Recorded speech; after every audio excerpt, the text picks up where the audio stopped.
Shane, this is the real feeling of robbing the bank. Yeah. Are you right here? Yeah, I'm here. I definitely feel like Anton Shakuro, who tatted on me here, just come in, took the dough and bounced me. Do you know what I mean? Wild, man, wild. Can't believe it. I'm literally living in a simulation. I swear to God, this ain't real. Do you know what I mean? It is. I like pinch my skin. That's why I fight, man. Because when you get in it, that's the most real thing you can feel, innit? Like, yo, I'm in here getting it cracking. If we're already feeling a slight percentage of that outside of the cage, I can only imagine how it is inside. Oh, it's mad. It's amazing. Like, I just love doing this, mate. Like, I'm addicted to it. I'm just a freak, mate. I'll be honest. You know what I mean? You've probably had all your fights have probably been fights of the night over here. Yeah. Like, what are you gonna do to make them pay you even more money? What to do with the money? What are you gonna do to convince them to pay you even more money? Well, we're gonna give him the ultimatum, really. Nah, I'm only joking. But like, I think I've earned my stripes here that I should get more dough now. Do you know what I mean? So like, I've earned my stripes. I don't really need to argue that now. I've proved my point. I've shown that I go to war. I show you I chin people for dough, and you better pay me more. Would you? It's true. Yeah, I gotta be the face of PFL now. PFL Europe, at least, in it. Do you know what I mean? Like. All of it, yeah. Trying to be humble there, do you know what I mean? But I am the face of this company. I bleed for this. Yeah. You said you were going to spend the money in Amsterdam. I know 100,000 ways to spend it. Not 100 grand in Amsterdam, Jesus. I know the red light district is very appealing to me, but it's one of them. Nah, I'm only joking. But yeah, them coffee shops are definitely speaking to me. Yeah. Last question, just about the fight. There's many times you were swinging at him, and there's times where he suddenly started swinging back after you dropped him twice, probably. Did that take you by surprise? And what made you just stay in the fire? Nah. I think a few times I thought, he's just doing one of them things now where many people have seen they're like everything they're trying, like I said, their game plan, it's not working, bro. So in the end they just gamble. Thought, I'll have a gamble, and they don't bet against the odds against me. And I just showcase it. Do you know what I mean? Yeah. Get on Unibet. Nice one. Lewis, every time you step into the cage, people expect fireworks. You didn't disappoint, obviously, today. The Lyon crowd were on their feet. So was everybody else, including Lerone as well, try to get into the cage there. Were you surprised that he was so durable? Because there was a couple of times you had him down, it looked like he was finished. You prepare for a title fight against me? No, not at all. I expect everything. I expect the worst outcome, mate. I swear to you, I expect the worst. I think of the worst thing possible, and then it's not going to happen like that. Do you get me? Like, I'm prepared for everything. Like, even regardless of how I feel and stuff like that. Like, I felt a bit sick. I can't lie, going into that, like, a bit ill, like under the weather and stuff like that. But I remember last time in December when I did lose to Leslie Meyer, I did feel a little bit ill, and I always thought, doesn't matter regardless of how you feel, do it sick. Do it happy, do it angry, do it sad, do it depressed, do it manic. Do you know what I mean? Just do it regardless. Do you know what I mean? Like, that's what separates someone from being a champion. Average to potentially be great. Do you know what I mean? Come on. And talking about that fight, obviously this time last year you were in Dublin in December. You've matured so much as a fighter since then. You're patient when you knock someone to the ground. Your takedown defense is unreal. Like, what is changed? What's happening behind closed doors for you to be this fighter that you are now today? Say that again. Sorry, I coughed then. What did you say? Yeah, no. What's happening behind closed doors for you to be this fighter that you are today? Putting in the work, getting in every day, training. Do you know what I mean? Having set people in my gym saying, "Why are you not in, bro?" And he knows exactly who I'm talking about. Alex will know. And but just like people on me all the time. Got like Lerone, who's like, I've been with him since like for years and start. Like, I've got into this shit.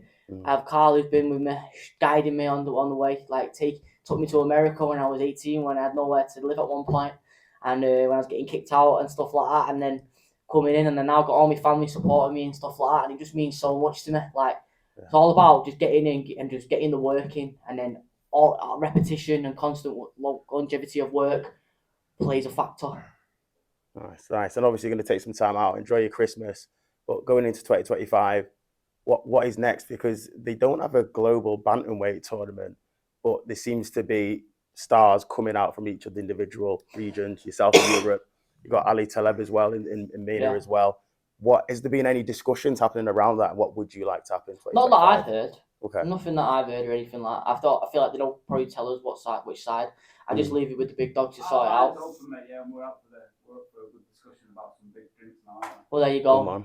That's it. Big boys. I want dough, I guess. I feel like it's mad. You know, it's weird. It's weird saying that I can actually argue for the money now because I've just done this. I've done this shit for free. I mean, I've been on Universal Credit for. I was on Universal Credit for years. Do you know what I mean? I was on the Jam Roll. Do you know what I mean? Like, on that gov.com and stuff like that. And I remember telling set people in it like, "Oh, I'm trying to be an MMA fighter," and like job centre's just like, "What you? That's not how it works." And now I finally earn my stripes, earn my money, and now I'm off it. Do you know what I mean? And like, now I'm actually finally can pay for somewhere stability to live and like look after myself and look after my cat. Come on, and the last one from me. Obviously, we've had tournament. Well, we've had events here, Lyon, France. We've had it all over, but not in Manchester yet. Just a quick word from you on a potential PFL Manchester. We've got to get to Manchester. Like everyone will be, my whole town will be behind it. The whole city will be behind it. I can't walk through Manchester now. Like someone no clocking onto me and stuff like that. And I felt we've definitely we'll sell it out. Obviously, you got three stars in the PFL who are from Manchester now, and I think it kind of makes sense. Obviously, I want to actually save some money for my family to stop getting flights here, there, everywhere to watch me and stuff like that. But they're all coming out to watch me, and like Manchester's definitely where it should be because home of the brave, mate. Come on, congratulations, brother. Thank you.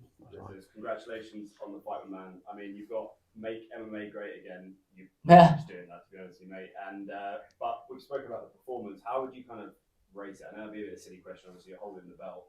But do you see areas of improvement? Do you see it as a perfect performance? How do you kind of feel? All the time. There's no. You can't sit there and go, "I'm satisfied with what I do," because that's when you crack. That's when you get exposed. That's when you fold. Like there's no chance you'll be 100% in there.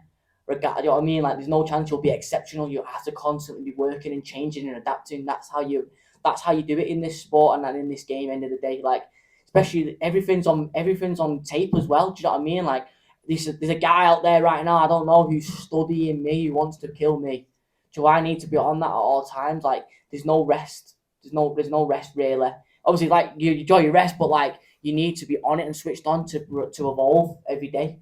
And I have the great people around me who will guide me to that. I've got great role models in the gym and stuff like that who are fighting at other organisations at the highest level and doing that. And I'll do that. Sounds like you're your own kind of worst critic here. I mean, we all think that you've done an amazing kind of performance. You're always seeing areas of improvement. We saw that from the last fight to this fight.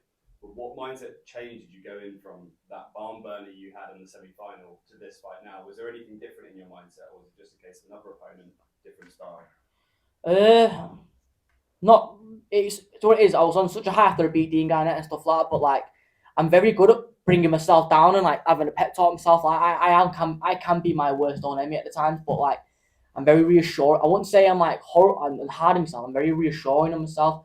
I pull myself aside. Right, I get back to work now. Let's do this and that. Like I'm still young in it. Like I'm not that 21-year-old kid anymore. I'm not even the same person I was last year and stuff like that. My mindset's changing. I think I'm just maturing, I guess. Do you know what I mean? I don't know. Like I've got a lot of responsibilities now. Do you know what I mean? I've just turned 24, and I've got to make my bread, and I just want to be the best fighter I can possible. And if anyone gets in my way, they'll get tarnished. Well, I'm sure that is the case, man. Lastly, do you have a message for all the people back home in Wiltshire? Yeah. You made a massive thing about it, and obviously you're a big northern man, and you obviously have a great following around there. But I'd love to get a message for that. Yeah. Back home, Wiganshire, Manchester, and all my family and friends, I love you to bits. Do it all for you. Appreciate it. Let's go and bring this belt back to the shore. Wow. Thanks, appreciate your time. Thank you so much, yeah. Nice one, champ. Is that everything, yeah? Thank you guys, yeah.